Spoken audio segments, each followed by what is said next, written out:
Hi guys and welcome back. This reading is for the zodiac sign of Gemini. So if you have your sun, moon, rising or your Saturn it's sitting in the sign of Gemini, this is the reading for you, specifically in regards to your career. The first card that I have for you guys is the Queen of a Theme. So especially if you're a woman and if you're watching this reading, I do have a feeling that you're being very analytical in regards to your work. There could be some gossip that's going on at the workplace, or you might be stuck with some kind of office politics, but that's sort of like the general vibe that I'm getting. For men, or like for in general, what I would see when I see this card is you're trying to keep people away from you. You don't want people to come close to you, just like how you've closed this window and this bird can't enter into the house. So you're not welcoming new ideas. You are sort of stuck in your own head and you are not happy to have people come in towards you or help you out. The next card that I have for you is number 3, the Earth Mother. The Earth Mother, this is the card of abundance, and it does seem like whatever you're doing at the moment is the right thing, because moving forward, this time that you are taking for yourself all alone is what is going to bring you abundance. When it comes to work, because of this card, I do see you may get an opportunity to work for a different team, for a new team, or there are also chances of getting a promotion. At the bottom of the deck, I have the Battle Wagon number 7. This is a card of learning. This is also the card of travel. So for some of you, there might be instances where you may have to travel really because of work. I do see travel for using car for many of you guys, but take it how it is, because this deck, the theme is kind of old, so at that times they didn't have other modes of transportation. But overall, it does seem like you are moving towards a brighter path when it comes to your career. The next card that I have for you is the Eight of Themes. It does seem like you guys stop talking to people, or you stop interacting with people, or something is going to happen in the month of July where you're going to try to cut yourself off from people.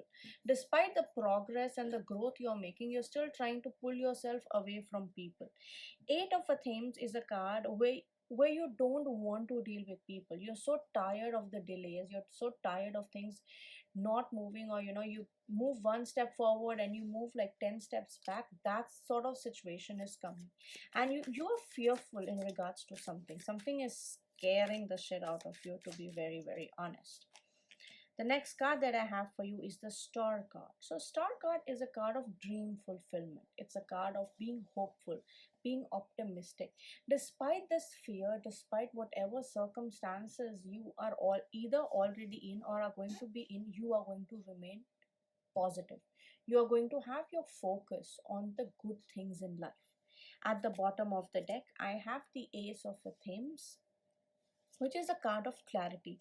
Some kind of clarity is definitely coming towards you, whether you want it or not, it is going to happen. But my advice to you would be to actively look for clarity in the environment around you, because universe is going to send you messages, and it is your duty to tap those messages. The next card that I have for you is the Three of Themes. Three of Themes is a card of disappointment. It's when you feel disappointed, when you feel like, oh my god, things are not working as they should, and why am I stuck in this situation? In a lot of decks, this is the Three of Swords also represents some kind of heartbreak. So it could be because you may have applied for a job that you really, really wanted and you may not get selected, but overall I do see growth. So despite this happening, I do see, a lot of good things coming from you. Another thing I see, that there are chances that many of you might start a new job, and then within the next 3 months you'll quit that job or you'll move on to something else, because it was sort of an illusion, it was not real, and you're going to understand it. Finally, we have the Page of Athens. Now, Page of Athens also tells me that there are also chances that you guys might plan to do something of your own. You don't want to work for other people. It does seem like the clarity you are coming, and the energy you are having, because you're spending a lot of time in your own thoughts, in your own heads, and you're not welcoming the thoughts of others. And considering this, The Page of Athens is a card who wants to do something, who's unable to express, but they have really amazing thoughts. At the bottom of the deck, I have the Seven of Chalices. Seven of Chalices is a card of making practical plans. To be honest, it's basically a card saying that you are all over the place and you basically don't know what you want. Like, you start off the month with having some kind of focus, some kind of clarity, you see abundance coming, but then again your thoughts are not focused and you're all over the place. So if you look at these three cards, if you are traveling, and also because this is the reading for the sign of Gemini, by default you govern house number 3 in a normal natal chart of astrology. House number 3 depicts short term journey. So, if you are having problems with work, one of the easiest things I would tell you is to travel short distance to activate your third house. Let's see from Moonology deck what sort of messages we are getting for you. The first card that I have from the Moonology deck is Luck is on your side. See, this is what exactly I was telling you.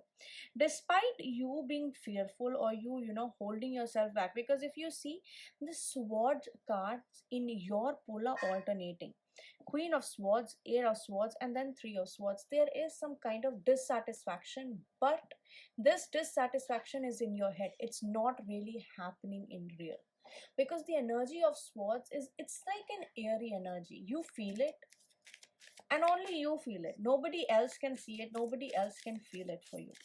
And with the Sagittarius sign, again, travel is important. This is also a card of travel, this is also a card of travel, and it's also telling you that luck is on your side, but you have to be realistic. Whatever is going on in your head, you have to say it out loud to people. The next card that I have for you is that your dreams need a practical plan. Full moon in Taurus.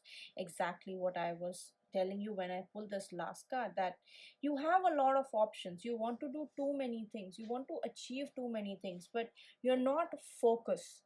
In your head, you're criticizing yourself a lot, that you are unable to see all the good things about yourself. So my suggestion to you would be to focus on the brighter side of things, to look on the positivity, to look at the positivity that the world is offering you, because luck is working for you. All you need to work on is travel a little bit as part of a remedy for the month of July. You are going to get clarity and finally come up with a practical plan. If you have problems coming up with a practical plan, draw it on a piece of paper. Draw it in terms like a flow chart, because that is something I do and it usually helps. So do let me know, guys, if this reading resonates, and don't forget to check your love readings and your date of birth readings.